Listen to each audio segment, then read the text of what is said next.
I'm Joanne Myers, Director of Public Affairs Program. For almost 100 years now, the Carnegie Council has been the premier voice for ethics in international affairs. This month begins our annual fund drive. We hope you will consider to donate and donate generously so you can continue to watch these videos. Thank you for keeping the voices of ethics alive. I'm going to say something that is absolutely self-evident. The United States military depends too much on fossil fuels. Those fuels come from potentially volatile places on Earth. We would not let the countries that we buy fuel from build our aircrafts, our ships, our land vehicles, but we do give them a say in whether those ships sail, whether those planes fly, whether those vehicles run. We give them a say because they provide our energy. So we're moving toward alternative energy for several reasons. One is strategic. We should not be buying energy from where we are buying it in the amounts that we are buying it. We should be far more self-sufficient in that. Second is tactical.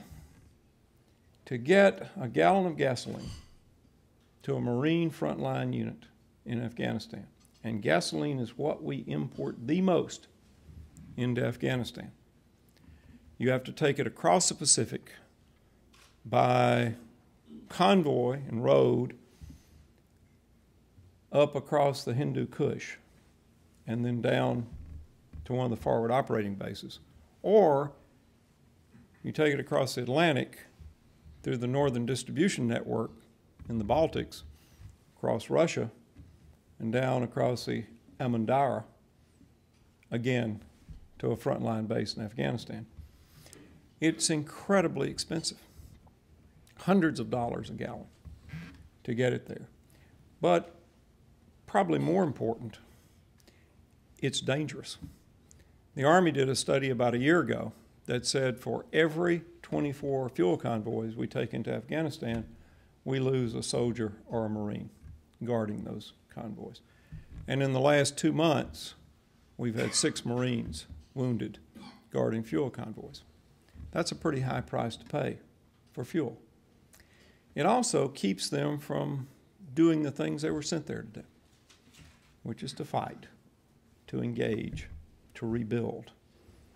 So if we can change tactically the way Marines use energy, and Marines who are not known as sort of leaders of the environmental movement have embraced this wholeheartedly. And so they're doing things now like solar-powered water purifiers and different sort of insulation for their tents. They are beginning to have a tactical difference because of the way they produce and they use energy. As Joel said, I've come up with 5 goals for the Navy, the most far-reaching of which is that by the year 2020, half of all our energy, both afloat and ashore in the Navy, will come from non-fossil fuel sources.